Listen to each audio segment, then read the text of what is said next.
All right. Well, next up is going to be Dwight Baker. Dwight is a remarkable mix engineer, producer, songwriter, performer. I think Dwight literally started playing drums for Heart or something a long time ago. Yeah, so I mean, like, obviously Dwight will tell his story, but even still to today, he's doing remarkable things, and he'll kind of tell you all about it. So without further ado, Dwight Baker, come on up. All right, guys.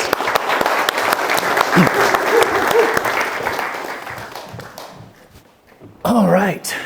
How's everybody doing? Good, man. I'm going to talk about saying yes and being open to kind of anything that comes your way.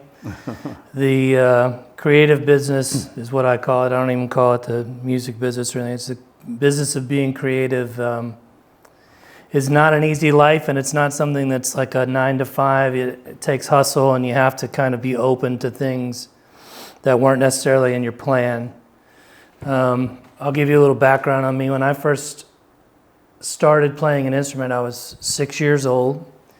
My mother brought home a really terrible drum kit from her church that rats had eaten through it, and just a terrible thing. But I played that thing to the Santana record, Abraxas, and Led Zeppelin 4 for 6 straight years, and learned how to play drums. And I started playing professionally as a drummer when I was 13. I joined a cover band of a bunch of 25-year-olds, which in those days is more normal than it would seem now, but I was playing nightclubs in the 80s when I was 13, and I have always loved music. It's always been something that spoke to me and was a kind of a safe place for me to go. I went on tour. My first long American tour was when I was 17. I left school early and went on tour again, just a different time when stuff like that seemed to be a little more acceptable. And I thought I was in a big band that was doing really well, and I thought, well, this is how it's going to be for me. I'm going to be a gigantic star and the biggest drummer in the world. And then about a year and a half into that tour, that band got dropped, and we were completely out of money and flat broke in Boston, Massachusetts, which is where I started to live because I didn't have any money to get home. And I lived with 9 dudes in a 1-bedroom apartment. And nice. I slept on a pool float as my bed, and I was having a blast. I was 18 and a half years old, and I thought it was incredible. And I was living the life. And I toured out of Boston for a long time, just trying to find gigs, whoever was going out. Kind of big 90s stuff like Juliana Hatfield and stuff I started to catch on with. And then my timeline's kind of crazy. During all of that, I should say that my stepfather had a reel-to-reel recorder, which was a 2-track reel-to-reel recorder that I would record myself playing drums along with records with, and I thought it was super cool with the one mic to kind of move it around and get different sounds and record a drum kit. I was doing that from the age of 8 years old, and then I moved to a 4-track cassette tape recorder, which I'm sure you had several of as well. Yeah. Mm-hmm. In the 80s, and then I could actually like bounce tracks around, and I started recording every punk rock band in my neighborhood, and I just loved doing that. Always loved being in the studio, and at that time the studio was my garage, and I think we had an 8-track cassette. I think it had 8 tracks. You were fancy. They put on a. You were fancy. I didn't have the fanciness. Yeah, even that. Yeah, that's crazy.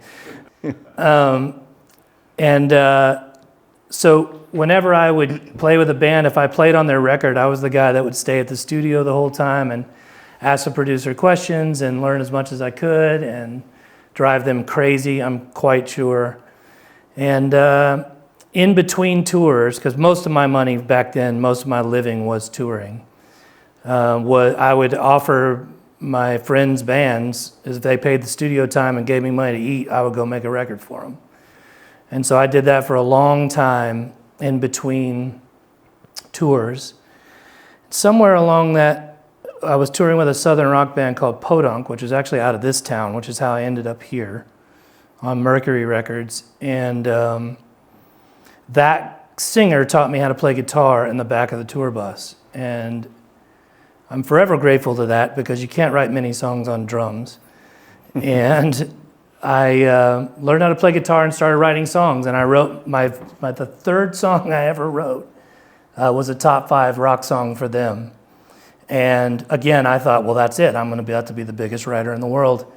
And that's just kind of not how the business works. It's a bunch of ups and downs. It's a bunch of hills and valleys. But it kind of showed me that I could write and that I had some skill in that. And so I started to write more and more for other people and for other artists, and not for myself though. That came way later for me, but for other people. And after Podunk, I started playing drums with a band called Heart. The older in here know who Heart is. The younger people probably know it from Rock Band or something like that, Barracuda or anything like that. I played drums with them for 1.5 years and filling in for a guy. And in time, I wrote I had kind of a knack for writing pop songs. I don't write them as much anymore, but in those days, I wrote a lot of pop songs. And just through a series of weird events, Kelly Clarkson heard a bunch of songs I wrote and recorded 5 of my songs, which at the time, I had only had a couple of rock songs, 1 charted thing, nothing else, nothing really do anything. So to have an artist of her size cut 4 of my songs on 1 record was a huge, huge, huge break. Mm-hmm. And it was just kind of a happenstance thing. A guy I knew who played guitar on some of those demos just played them for her. He was in her band and just played them for her. Oh, really? Just live? Kind of a random... Is that right? Yep, thing. And she was like, I really like those. And I got a phone call from Kelly Clarkson, which was a weird thing because I didn't know anybody at that level. But I was able to go in and get a nice publishing deal on Sony after that, and I was with Sony for quite a while. I'm with Warner Chappell now. And I've been a published writer for Warner Chappell for 17 years now. Mm-hmm. And then that just kind of gave me that check, I should say. That check was insane. And that check I was able to build a studio, to buy a house, and really take a break from touring, because I'd been on tour at that point for about 12 years straight, doing almost 220 shows a year for 12 years. I was never home. I didn't have a home. I lived out of wherever I was, a hotel room or whatever. And I'm curious, did they buy you out of all your publishing, or do you still own some things? With Sony, they took a 70-30. They took a 30 split, and I kept 70. With Warner Chappell, it's an 80-20. Okay, awesome. And they cut me a monthly check, so it's nice because Yeah. I've never gotten a monthly check in my life Yeah. till Warner Chappell, so it's great. And I have to deliver with Warner Chappell 11 songs a year. It's not. Okay. I do that in the first quarter, so that's fine. Sure. Easy deal. I started just making records. Anybody that would have me, I would go watch bands in town. I made it here. My studio's out by Driftwood, out by the Salt Lick. And I just started making records, and I would go see bands in town, and I would just say, I love your band, let's make a record. And I would do it I would never work for free. I've already said this in my interview earlier, but do not work for free. But I would work for whatever they could come up with, and I would just make records. And eventually that leads to one of those bands or a couple of those bands start doing well, and then you start getting bigger opportunities and everything like that. And at that point, I had told myself I was never going to go on tour again. And then Enrique Iglesias called and asked me to play drums, and it was such an insanely good offer. And it's a 5-star tour to do that. I wasn't a huge fan of his music, but everyone in the band was a smoking player, and the tour was in South America and Asia and Europe, and I was just like, yeah, I'll go do that. I did that, and then I got my girlfriend pregnant, and then she had a baby, and I flew in on a plane, and the baby came literally as I walked into the hospital. My oldest son, Jackson, who is also an incredible record producer now, to really put a date on how old I am. He is a 21-year-old absolute god of a producer, but he's making records now too. He's blowing right by me, which is fine. It's fine. And it was at that moment that I really knew I needed to stop touring, when I flew in and barely caught the birth of my child. And then I told myself again I would never go on tour again, and I kept writing and making records. And somewhere along that line, I made a bunch of records for a kind of a local legend named Bob Schneider. I've made 9 records for him. And he's an artist, and he believes in doing art for art's sake, and it's not a money thing for him. And I was in a bad mood towards the end of one of his records, which I can get in bad moods. I can be a little bit of a grouchy person, but I was finishing up a record, and he was like, "Why are you in a bad mood? You're usually kind of like the one that keeps me on the good, even keel." And I said, "I'm in a bad mood because I have to go write a bunch of songs with David Archuleta, which was an American Idol person." And I was like, "And I don't want to do that." And he was like, "Well, why would you do anything artistically that you don't want to do?"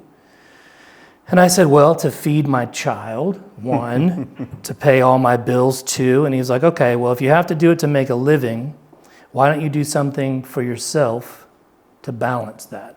And I had never, in my entire existence up to that point, thought, I'll do something for myself. I was always a hired guy, a sideman, writing for other people, helping them get their stuff on tape. And it was just kind of like, sometimes it's just a reality slap across the face where someone just goes, whack, and you go, "Oh, I'll make a record. I'll make a record." Yeah. I didn't even know what that meant, but I'll make a record. And I had made a record for a band called the Soldier Thread that had broken up while they had a top 10 hit, which is absolutely insane. But I called Patty, who was the singer of that band, and I said, "Hey, I have 2 weeks off after I get back from LA, and I want to just write and record, whatever we write and record." And she said, "Yeah, I'm in. I have nothing going on." So we wrote a record. We wrote and recorded a 12-song record in 14 days. Is that right? Yep. And 3 weeks later, we had a deal on RCA. And that band was called The Wind and the Wave. It's still around. We still tour, mostly in Europe, but we still tour. And it was the first time I'd ever put my own self out and really tried something on my own. I was 39 years old when I signed my first major label deal. So as a performer. As a performer, right. My point is like, there's a lot of people that feel like they're already too late or whatever, and you just don't know when your own path starts or when it's your time.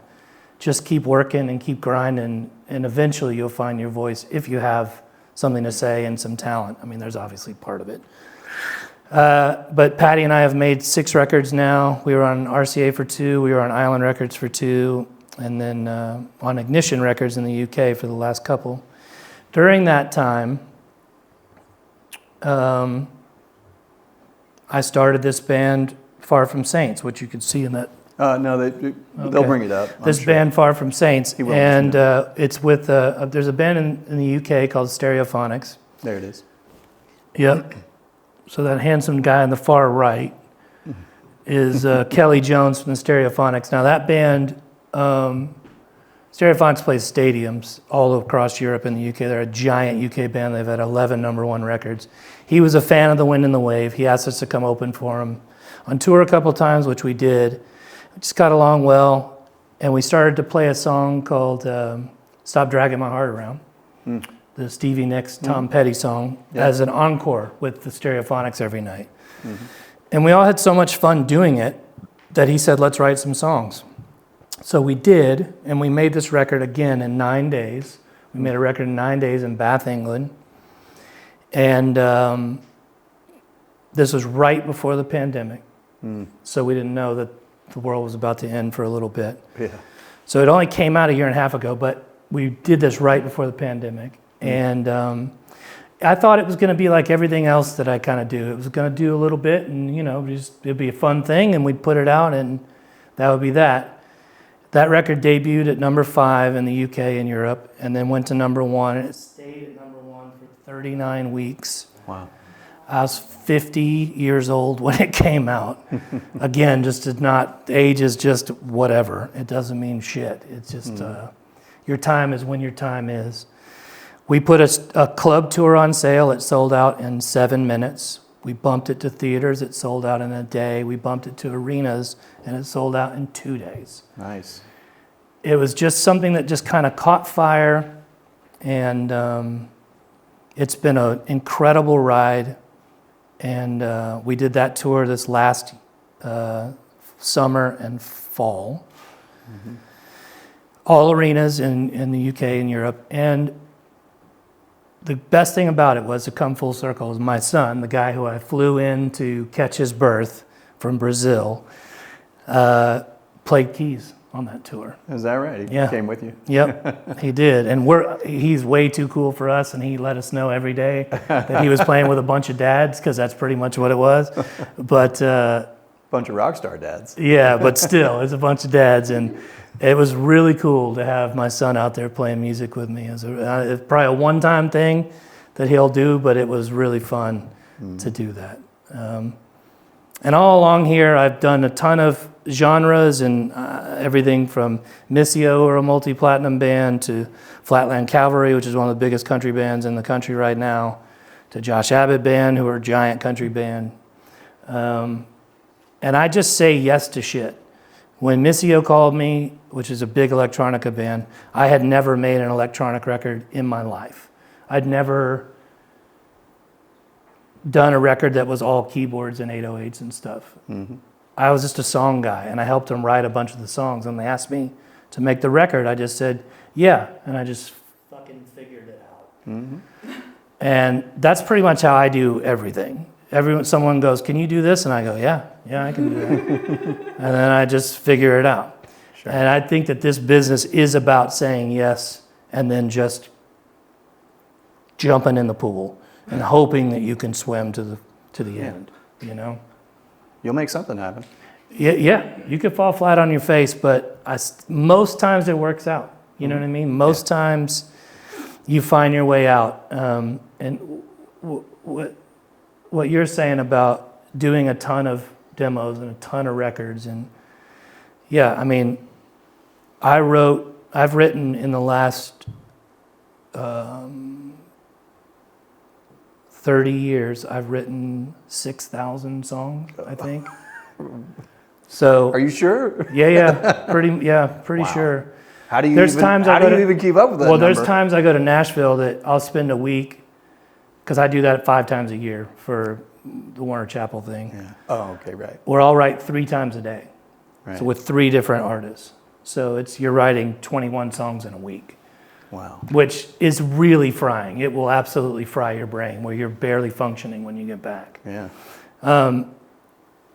Point being, I just say yes. The reason I got that Flatland Cavalry record and produced that record, which is a giant record right now, is because I wrote some songs with Cleto. And we kept writing more when I would come back, and he was like, I think you're the guy to make the record. And I didn't even know those guys at that point. But just getting in a room and writing songs with him is what led to that. Yeah. And I think it's, I'll write with anybody if I like their voice or they have something to say.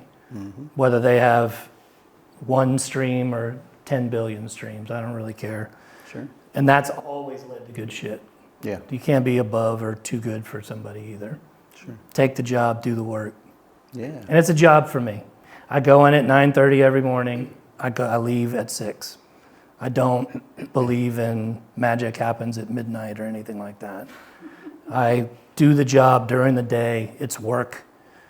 Bands always kind of are weird about it in the beginning, and about day 3, they're like, this is the shit. We finish at 6, we can go have dinner and drink beer and try to, if they're young, meet ladies or whatever, and if they're older, they can go back to their families, and it's just if the more you treat this like a job, the better it'll go for you too. Yeah. So I don't know. What do you want? What do you want? What do you want? What do you want? What do you want? I don't know, man. That's awesome. What an amazing story, dude. That's so cool, man. I applaud that for sure. Thank you. Let's do it, because I'm down to applaud. Dude, good for you. How exciting, man. I mean, just congratulations. Thank you. Yeah. So yeah, I don't know. I mean, you want to open it up to questions and sure. Let people ask some stuff and just sure. see what people want to know. You guys have some, yeah. How do you deal with a really difficult artist saying you do something for them, they're just critiquing you constantly, and you get irritated eventually, and you're like, I don't know what I'm doing at this point. Yeah, I mean, that's a tough question, because I will say, when you first starting out and you don't have any credits in your pocket, you don't have anything that's like doing well, they don't have anything that they can trust you on. When you have a few hits, it's surprising, like all the stuff that you've been doing for years, suddenly someone goes, they trust you, they trust your opinion, because it's on the back of actual sales and streams, My thing is, it's not your record, so ultimately, even if they're super annoying or they're telling you stuff and you think it's a terrible idea, it's their record and it's their art, and I just do it that way. I've always been that person. I'm never a person that's gone, it's my way or the highway, bud. I'm trying to get what's in their head out on tape. So for me, I'm always kind of malleable and bendy. That being said, I do have a lot of faith put in me because of what I've already done. So it helps, it really does. But in the beginning too, if I just totally disagreed, one thing I would do is I'd say, let's try that, and I'll do it to the best of my ability. And then let me do what I think too, if it was a disagreement. And then we can just listen to them both and decide. If they still go with what they wanted, then that's what it is, dude. It's their song, it's their art. So it's a tough position, especially if you have put a lot of work into something, But I will say this. Anytime I disagreed and thought someone was making a terrible idea, it was a terrible idea, no one heard those fucking records at all. It doesn't matter. Just move on. It's a learning thing. Make the next record. You know what I mean? The stuff that's great, that everyone's on the same page as, that's the stuff that'll go forward anyway. So it's real easy these days to get a song to just disappear. So don't worry about it. Just move on. Make another one, You said that you've been able to make like a ton of songs in a small amount of time. I was curious what your songwriting process kind of looked like and how ideas might spring into your head. If you face adversity or like walls or overstimulation, how you might like overcome that. Yeah, writing process for me is, I'm a melody guy. I was a top line guy for a long time, which is lyrics and melody. Melodies come to me all the time. When I'm driving, when I'm in the shower, and I record. I mean, if you look at my craziness, and you just go through like that, there are just a bazillion, ideas. Voice memos. Oh yeah. Humming. Sometimes it's me humming while I'm peeing. That's a weird thing to listen back on. Sometimes it's me with a guitar. Sometimes it's me on a piano. I also write down titles whenever I think of them, or a phrase or a line that hits me. I'll just write it down. So I have a whole journal of lines and stuff that when I get stuck, I can go to. When I'm doing writes, especially with artists, not other writers, if I'm writing with artists, I always try to bring in an idea. A lot of writers like to go in cold and just see, but I always bring something in. So if I'm going to Nashville and I'm going to write 20 times in a week, I'll come in with 20 ideas. I'll spend a few weeks before listening to what they've written before and prepare myself and have ideas that kind of fit their keys and what they do. At the end of those, I really can't write again for another couple of weeks. That's too much. You shouldn't do that. It's too much. It's just, for me, it works better because I like to hang out with my wife, and I don't want to be in Nashville for 3 weeks. I'd rather be there for a week. I should do it in 3 weeks, but I just do it in a week because I'm a crazy person and I want to get home. If I run out of ideas for me, and a trick that I like to use is I like to learn songs of other people that I'm digging on at the moment. It's inspiring a lot of times and also frustrating to go, oh, that's GCD. That's every chord it's the most basic song ever. It's just a great melody and a great lyric. But it also is kind of like, oh, it's cool if I can write a simple song. It's great as long as it has a good melody. I like learning other people's stuff when I'm stuck. It always opens doors for me, always. So if you're ever stuck, dig in, learn someone's shit, and then try to regurgitate it. Because even if you go, I want to write a song like this, it will never sound like that. Because your own perspective and your own influences jumble in, and then it's its own thing. So. Yeah, cool. All right, we gotta have some more. Don't be shy, guys. So I'll ask some questions too, just because I'd love to know. So mixing, right? Yeah. So do you still mix on your console? I mean, what's your process? Yeah, I have a big 32-channel API that I love. It's mostly a tracking console. I mixed the Flatland Cavalry record on it. Okay. I mixed the Josh Abbott record on it. If it's a country record, I try to break it out into analog stuff. Okay. If it's Missio stuff, or that type of heavy pop 808 stuff, I have to keep it in the box. Okay. I need too much control. So and there will be too many notes from the label. You don't sum an analog in that case? Just Nope. Straight up Pro Tools? No, too many notes, too many changes, too many. 3 months later, can we get a clean of that? So you don't do recall on the other mixes? There's literally you're just mixing it once and I it's literally one-off? keep it on the console on an insert. If you want me to be really specific, Yeah. I insert it in Pro Tools so the fader return is actually committable. Okay. So I'll build the mix, commit it back into Pro Tools, Okay, yeah. and then I have a stemmed out console mix that I can make adjustments from there. Right, okay. So I won't pull it down from the console till the band's like, yeah, we're digging it. There's going to be a few notes. Then I'll commit it in and I'll do the notes from there. Right, okay. You see what I'm saying? Yeah, absolutely. Yeah. And then they're like, wait, remix this completely. And you're like, ah! Yeah, it does. It doesn't happen in the country game though. Yeah. That's not the way it is. Those guys are like, they're there because they like what you do.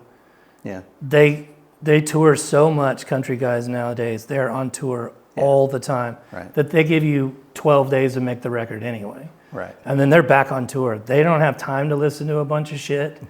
They liked it in the is good. studio. They're, can you hear the vocals, the fiddle right? It's good, which I like. Yeah. Whereas like a Missio mix, is 130 tracks and Right. very complicated. Yeah. Yeah, and so just a little bit of background for anybody that doesn't know, on most analog consoles are not automated. So once you make the mix and it's done. You leave, you can't recall it, right? There's no way to bring it back up. So you have to finish that mix right then and there, because if the client says, hey, I want the vocals down just a little bit, you can't do it. Like there's no, so. Even back in the day when I was working on SSLs and they were recallable, it was never the same. Because an old analog gear sounds different every day. It just does. Yeah. So yeah. And you guys should listen to all these mixes because, remarkable mix engineer. So, Thank you. Yeah, definitely. Thank you. Yeah. Cool. Well, gosh, what else? There's got to be some other questions. Do we have anybody else that has anything they'd like to know?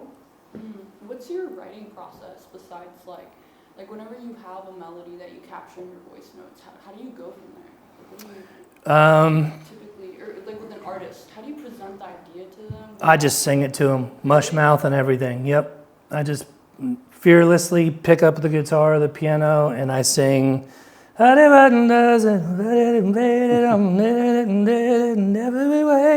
they go, oh, I dig that. And then you just go from there. Cool, okay. And then for an artist, I'm always like, what's going on in your life? What's going on in your world? What's happening, good or bad? What do you need to get off your chest, And I want to find the truth for them. I'm a big truth writer. So I try to take whatever I've worked on and start to shape it into stuff that they want to say. And if they're a good writer too, it's obviously very helpful because they have lines they want to get across, and they'll go, how about we go to the G in the chorus and things like that. But the process is to be fearless and just, you can't be like, what I hate is when I go in and write with someone and they give me a bunch of caveats before they start their idea. Well, okay, I can't sing very good, and I really don't have any words for this one yet, and I'm not sure on the bridge, and I'm just like, just play the damn thing. Like, I'm either gonna like it or not. Let's just go. And that's, for me, it's just, we sit down in the chair, I pull a Martin out of the case, and I just start playing when I sit in a writer's room. I just go, because I want to get it done and get going, you know? Okay, so is that the typical process? Like, that's Oh, the yeah. best thing, like a piano or a guitar, and just sit down with the artist and kind of For that type of writing, yes. Whereas like the electronica stuff, like this kind of music that I did, which is crazy sounding kind of music,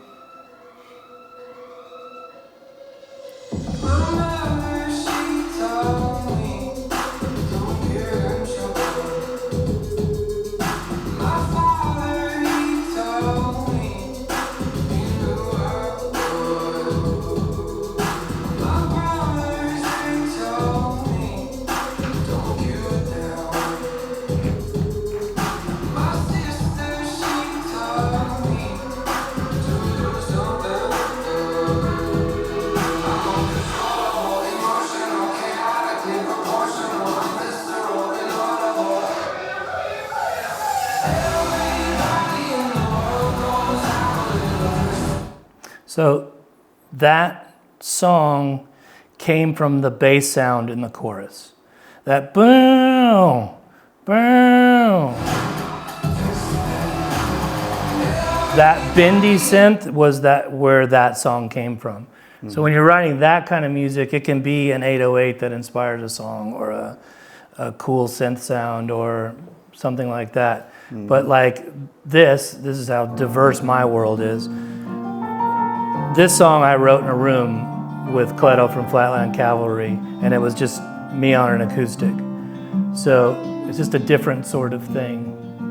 You scream my name, or having to learn my lesson, always guessing when the next storm will rage into a hurricane. We scream some more, a midnight summer's dream, caught between sorrow and a slamming door. We don't have to do this like that, coming at it like a heart attack. All our tears can't wash the hurt away. And that song came from a guitar line I had and that line I had, which was, we don't have to do this like that. So that song was literally, I said, I have this chord progression and I have this line. We don't have to do this like that. And then he said, coming at you like a heart attack. And then we went. Cool. So writing what I call real songs, which is that stuff for me, is sitting in a room with a guitar. Electronic stuff, heavier stuff like that could be anything. It could be anything. It could be anything. It could be a door shutting. And you're like, that sounds sick. Yeah. But that also, those type of records take for fucking ever. I mean, I've sat and worked on a bass sound on a Missio song for 2 days. We worked on a synth bass and we just could not find it. And then we finally stumbled onto it that fit with the track. It was 2 days of working on synth sounds. Well, the ear candy on all those recordings is ridiculous. It's worth it. I mean, but really it takes is. forever. It's worth it. You know what a country band sounds like. It's an acoustic guitar and a piano and a beautiful vocal. Right. And a fiddle, you know what I mean? Yeah. But with that stuff, it can be anything. Yeah. Which is fun too. Yeah. And also, I try to keep my career, if I do a record like Missio, I'll try to schedule something like a country record after. Right. I can't back to back Yeah. that stuff. I don't know how the pop guys stay in that world all the time. It would drive me insane. Yeah. But so for me, I just have to be really varied in my Yeah, career. of course. Yeah. Which is why I still love playing, you know? Yeah. That's why I love being back on tour. I love playing music. It reminds me of why I did it in the first place. Mm-hmm. You can't just sit behind a console all the time and, to me, engage with artists. I think it helps that when I talk to an artist, they know that I'm about to go get in a bus for another 2 months also. Yeah. I think it helps them know that I'm on their team. I'm on their side of the glass too. Right. Yeah. That's awesome. So I'm curious, and maybe they'll have somebody else have a question too. Two pieces, right? Like, when you're writing, right? I mean, is there, obviously you write fast. You get through things pretty quickly. But, is there any psychological thing that when that song's pretty much done, or what percentage of it is done when you're done?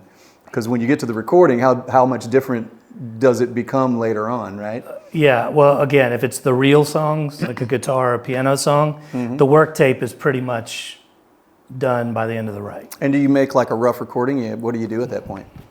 Just iPhone? Yeah, cool. Yep. In every Nashville room, that is the work tape. Yeah, right. It's literally, that's what you Amen. send to your publisher. It's just you and whoever else is in the room singing and playing it. Send it in. If the label likes it, it goes on the record, then you produce it up. Yeah. I prefer it that way. Yeah. I don't like to flush out demos. I like the first time I record something to be the thing. Yeah. Some people, like in Nashville especially, will do big demos. Yeah. And I've made a lot of those records where they send me 10 demos and I'm just like, so you just want me to redo this? I know. This is weird? great. Yeah. Why can't I just put their voice on it and we'll call this done? I could save you a lot of money. Yeah. And nope, they want to still redo it. But I like to be able to take a fresh take on something. It's starting with a guitar and a vocal really, or a piano and a vocal really leaves it wide open. It could be anything. Yeah. So when I leave a write, I try to be, I'm not the dude that's like, we'll work on this second verse, another time. It never gets done. If you don't get the song done in that write, it ain't gonna get, it's not gonna get cut. Right, right. So I finish a song in that write. I will power through. Okay. Yeah. I will win. That is my, You will win. That is my philosophy. I will win. Does that usually doesn't take crazy long though, right? I mean, if you're doing a Most guitar vocal. Nashville blocks are 4 hours. Okay. So 4 hour write, you can do 3 of those a day. There's a built-in lunch break because unionized. Oh my gosh, that's crazy that you do it that way. It's unionized. You have to. I know, right? Like there's no choice. Yeah, that's awesome. But it's great because songwriters are paid there and they work for a living and it is a job for them. It's different than it is anywhere else. Yeah, regimented. Yeah. I love it for that. Yeah. Yeah. And like I said, I've been taking a monthly check from Warner Chappell for 15 years now, and it's great because it makes it to where I can be choosy on what I want to produce or what I want to work on. Whereas in the past, you got 2 kids in private school and 2 Airbnbs and a house and a place in Park City, and you're just like, that just happens. You make money and you just go, oh, your wife goes, let's buy this. And you go, oh, okay. And I don't know anything about money. I just know how to make it sometimes. And so all of a sudden you have all these bills and shit. That's given me the ability to really just be more choosy on what I'm working on. Yeah. Whereas back in the day, it was like, you called me and you had my rate, we're making a record. Yeah, right. And now I can say no, which is really nice. It's a big luxury. For Yeah. Sure. Right. Yeah. Yeah. Yeah. Well, of course, it's still a good deal to be able to say yes and have the gigs, period. But It's great. You can actually kind of look at it. Again, for me, this has always been a business. It's always been a job. yeah. It's creative. It's beautiful. I love it. Music is everything to me, but it's a job, and I do it as a job, and I treat it as a job. Yeah. And so I can look at it when I get a call on a record and be like, well, I do have taxes coming up, and I know we haven't set anything aside because we're terrible about that. So I can do this record and pay my taxes. You know what I mean? Yeah. Like there is those, just real life Yeah. decisions. And when you're doing art and you're self-employed, and my wife is a hairstylist, she owns a hair salon. We're both self-employed, so the taxes are insane, and the government hates us. Yeah. Even though we're living the American dream. Yeah, man. Well, that's cool. So, all right, any other questions? Yeah, I got Yes. questions. Mm-hmm. Yep. First question is, what's the best way to get a hold of an A&R or a major label? Be it you have multitudes of songs, or be a part of an indie label. Are those like steps to take to get a hold of a major label A&R, or just a major label in general? What would be the way to just get a hold of it? I find the best way to get anyone's attention these days is to find a young artist and develop them and break them independently. It's if you can find your way to, it's not even a lot, if you can find your way to 50K streams on something, real streams, they'll find you, dude. Straight up. Like they will find you. Going to them, do you know how many great writers they have on their, like in their stable? What A&R people got really smart a couple of decades ago, and they started to basically sign writers under their sub-pub deals. So they would basically have their own writers for their own pop artists. So they would take a cut, they'd take their salary from the major label and a cut of the songs that were being written under their farm. Mm-hmm. So it's really hard to get into those camps. The easiest way is to develop somebody and it be great. And then they will find you. And then you can say no, too. There's such a great economy these days. And it's harder than ever to make a living, but it's also easier than ever in some ways in that you can be an artist that makes $1 million a year that 99% of people have no idea who you are. But the people that do worship your shit. And that could be 10,000 people. That's it. 10,000 people that buy every piece of merch you come out and come see every concert you do in the U.S. That's a living. That's a real living these days. Those aren't gate kept anymore. You really can sneak through. But it takes doing great music. You know, it has to be great, especially if you're in the pop world or major label world. It has to be sick. The thing I'm always like is, and my son is a record producer now, I'm always like, the band you're doing, what's their competition? Who, if they're going to open for somebody, if they're going to go open for the Killers, what other bands would be opening for the Killers? Is your record as good as that band's records? If it's not, you're not ready and it's not there. This is what it is, you know? It's hard to kind of be self-aware and honest like that with yourself, but you have to know that your stuff is the shit.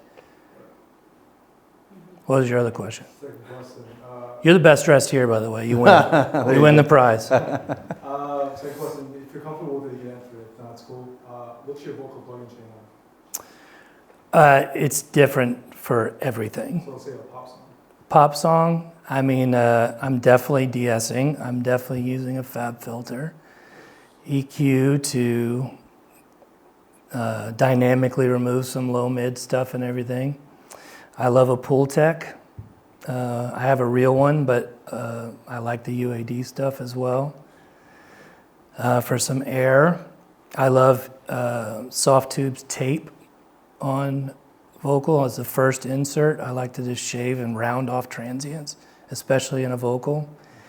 And in a pop vocal, I love what's called MV2. Have you ever heard of that? It's a Waves plugin. It's old, man. It's old. Old. But it has upward and downwards compression. You can basically take a vocal and put it I remember that. Yeah, you can.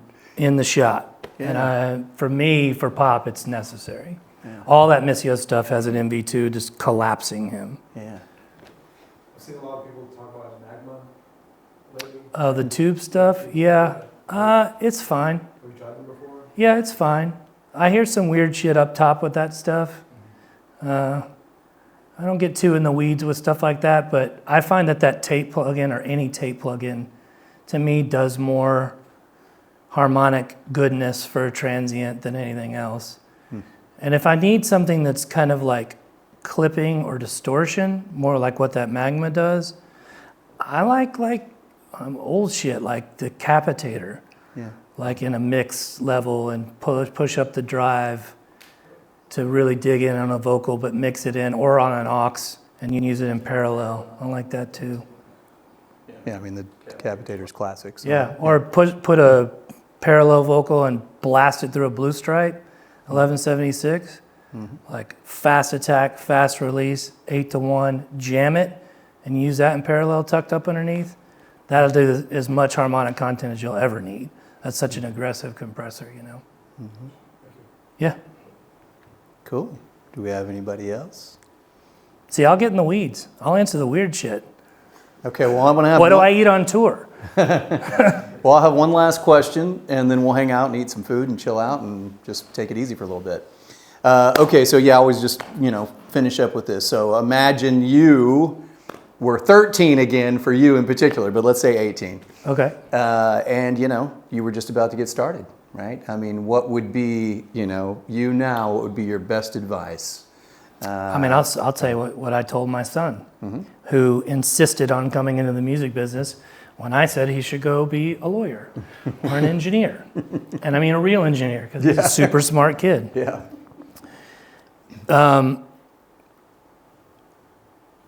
There's a difference between working smart and working hard. Just because you're in a studio at 2 a.m. doesn't mean you're out working someone else. You have to live life to make great art. You have to fall in love. You have to break up. You have to get in a fight. You have to get too drunk. You have to... All the things that come along with life is what creates art and songs and a reason to be in the studio in the first place. So one, live life. Yeah. Hard. Yeah. That's one. Two, learn to play lots of instruments. Learn to adequately play piano, adequately play drums, and adequately play guitar. Especially when I was starting out, especially in the pop world, there was so many times the record was me and the singer. And the labels did not want to give me money for other players, so it was me and the singer. Yeah. And I'm lucky that I was able to deliver on that way. And I think it's even more important now. So my son happens to be a fabulous musician, but he worked really hard at doing that. Yeah. And the other thing I say is, and the thing I said earlier, which is get into your community and play all the time. My son and his band, Witches Exist, great band. They don't play as much anymore now, they're touring, but they played 2 to 3 times a week, Hotel Vegas, and anywhere that would have Mohawk, and anywhere that would have them. Yeah. They played all the time and just got tons of gigs under their belt. Play. Another thing Yeah. you should be playing out. Play, sing, perform, meet people, because that's where music isn't supposed to be made by yourself in a room. It's not. It's supposed to be made with you and a couple other people sharing and bouncing shit off of each other and making art together. That's really what it is. And you can't do that alone. So the other advice I'd have is go see bands. Go see people play. And I'm talking local people, not Drake. Go see local people. And just be like, that person's the shit.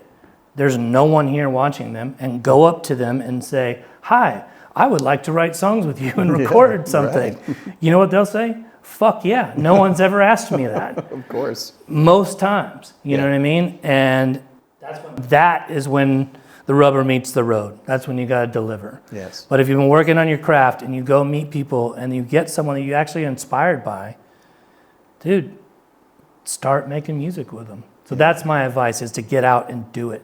Amen. Too many, it is not here. It is not on Spotify. It is not on TikTok. It is not on Instagram. All that bullshit is fine, and it comes downstream. But really, the early connections of making records come from real people in your town, in your community. So, yeah, man. Well, thank you so much. Yeah. All right. So very cool. Great. thank you, bud. So hang out. Still have plenty of food, but take it easy, and we'll chill out a little longer. Great. All right. Well, very cool. Thanks, everyone. Appreciate you.